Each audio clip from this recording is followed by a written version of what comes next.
Je suis Aurélie Sanson, directrice du Muséum Art Latin.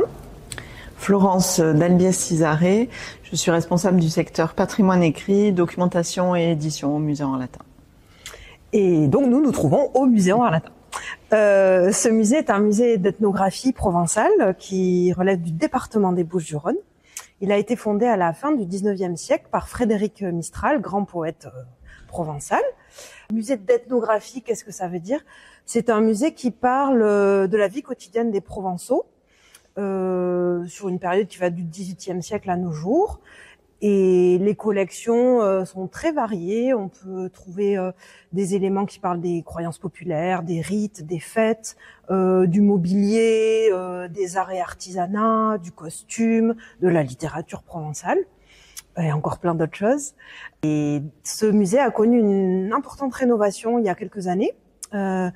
Et cette rénovation a aussi permis de propulser le musée et le propos du musée vers le XXIe siècle et la modernité et les mondes contemporains en Provence. Et là, très précisément, nous nous trouvons dans la chapelle jésuite, puisque le monument dans lequel se trouve le musée était l'ancien collège de garçons tenu par des pères jésuites. Et cette chapelle jésuite est aujourd'hui l'espace d'exposition temporaire qui accueille la formidable exposition « Mais quel pays ?» Gustave Fayet dessine la Provence de Mireille.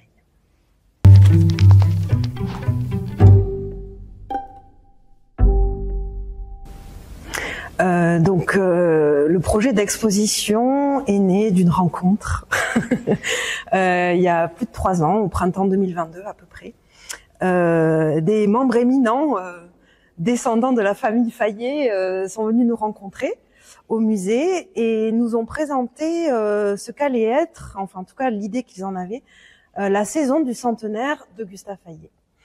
Et nous ont été présentées aussi les planches dessinées de Gustave Fayet pour Mireille, donc qu'on voit ici. Alors Mireille est l'œuvre majeure de Frédéric Mistral, donc poète provençal du pays d'Arles, bien connu, prix Nobel de littérature. Et voilà, Mireille raconte les histoires, enfin les amours impossibles plutôt de Mireille et Vincent. Mireille étant une fille de riches métayers du pays d'Arles et Vincent, pauvre vannier itinérant. Et le poème Mireille est l'occasion pour Frédéric Mistral de décrire les us et coutumes du pays d'Arles, de la Provence rhodanienne, et de décrire les métiers, les paysages, voilà. Et donc quand les descendants de Gustave Fayet nous ont présenté les dessins à l'encre noire de Gustave Fayet pour illustrer Mireille, en tout cas en dessiner ceux qui l'en imaginaient et les paysages, nous avons tout de suite vu l'intérêt de confronter ces dessins avec les vers de Frédéric Mistral.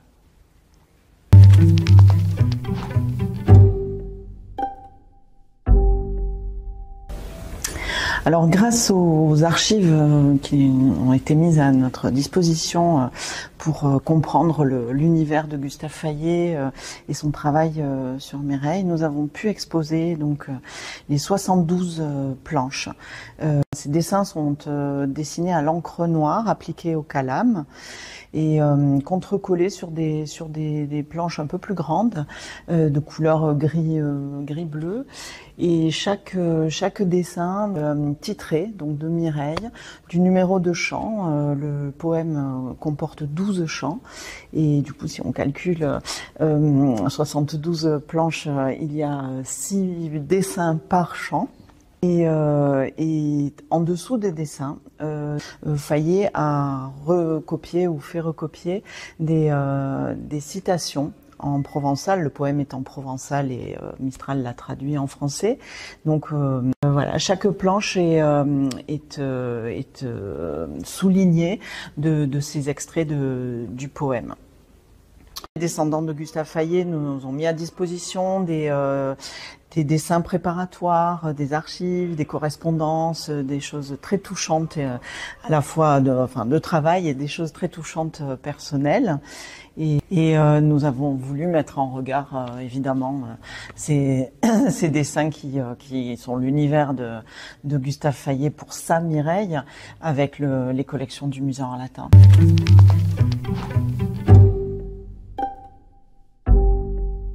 On a 3 regards qui se rencontrent dans cette exposition. Bien sûr, le premier, la source d'inspiration, c'est celui de Frédéric Mistral, qui a écrit Le Poème Mireille. Le deuxième regard, c'est celui de Gustave Fayet, qui a créé ses planches dessinées. Et le troisième regard, c'est celui du scénographe qui a mis tout ceci en scène. Et il s'agit de Christian Lacroix. Christian Lacroix, c'est un enfant du pays, un Arlésien, avec qui s'est tissée au fil des ans une histoire attachante entre lui et le Musée Harlatin. Christian Lacroix connaissait Fontfroide, il connaissait Gustave Fayet, il ne connaissait pas son travail pour Mireille, et il a été séduit par ce projet d'exposition. Il a choisi de rester très fidèle à la fois au lieu dans lequel l'exposition prend place et à l'esthétique de Gustave Fayet. C'est-à-dire quelque chose de primordial. Il dit lui-même qu'il a voulu rester sur des matières primordiales, des coloris primordiaux, puisque les dessins de Gustave Fayet sont en noir et blanc, il n'y a pas de couleur. Et surtout, quand il se plongeait dans les dessins de Gustave Fayet, Christian Lacroix a été happé par ce qu'il appelle les 4 éléments, qui sont vraiment un fil rouge dans les dessins et qui traduisent ce qu'est ce territoire entre Cros, Camargue et Alpilles. Donc il a organisé les collections du musée, qu'il a choisi dans les réserves et qu'il a voulu faire dialoguer avec les dessins en fonction des 4 éléments, donc la terre, l'eau, l'air et le feu.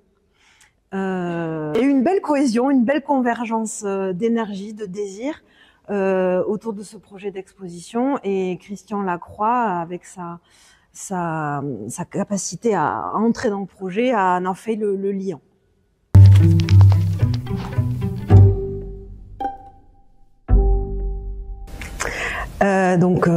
L'exposition s'accompagne d'une programmation culturelle et de tout un ensemble de médiations pour les publics, donc des visites guidées, des visites thématiques, des ateliers de dessin, etc. Et ce soir, le 6 septembre, on a une lecture musicale qui va revisiter en musique et en texte cet élément très important qu'on retrouve dans toute la littérature européenne, les amours impossibles, que ce soit Mireille et Vincent ou Roméo et Juliette, voilà, à travers la voix de Didier Flamand, cet acteur formidable, et sous les doigts et les touches de Anna Petron, qui est une pianiste de talent. Et on clôturera cette exposition qui malheureusement va avoir une fin le 21 septembre à l'occasion des Journées européennes du patrimoine, où on espère que le public va envahir les lieux. Donc pour ce dernier week-end, l'exposition sera en accès libre et on aura des ateliers de médiation tout le week-end. Voilà, une publication accompagne l'exposition. Donc c'est un ouvrage richement illustré et dans lequel figurent des articles de grands chercheurs en histoire de l'art et d'autres textes plus sensibles. Donc où sont illustrés donc toutes les planches de Fayet, tout ce qui compose l'exposition, les objets, la scénographie. Donc c'est rare quand dans un catalogue d'exposition il y a les images de l'exposition, de la scénographie et des œuvres exposées. Donc voilà, nous avons tenu à faire cet ouvrage-là.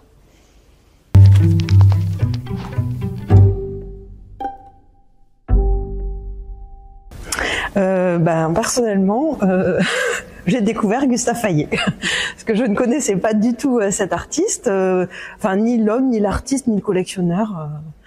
ni fond froide. Voilà. Donc j'ai découvert tout un univers. Et ça a été très stimulant et ça m'a beaucoup plu.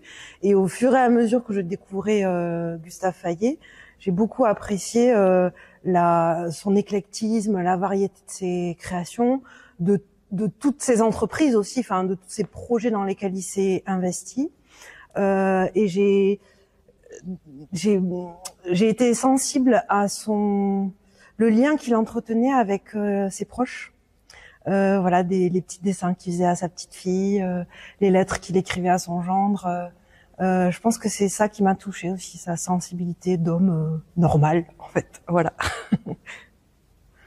Alors moi, j'ai découvert cette facette-là de Fayet, parce que je connaissais un petit peu fond froide, voilà, mais ça a été enrichissant d'un point de vue humain de travailler avec des gens très différents, à la fois tous les descendants qui ont une connaissance de leur aïeul et à la fois un grand attachement et une passion pour Gustave Fayet. Cette collaboration avec Christian Lacroix qui est toujours pour nous pleine de bienveillance et d'enrichissement aussi personnel. Et voilà, et puis bon, ces dessins, moi non plus, que je ne connaissais pas du tout et pour lequel maintenant j'ai un grand attachement.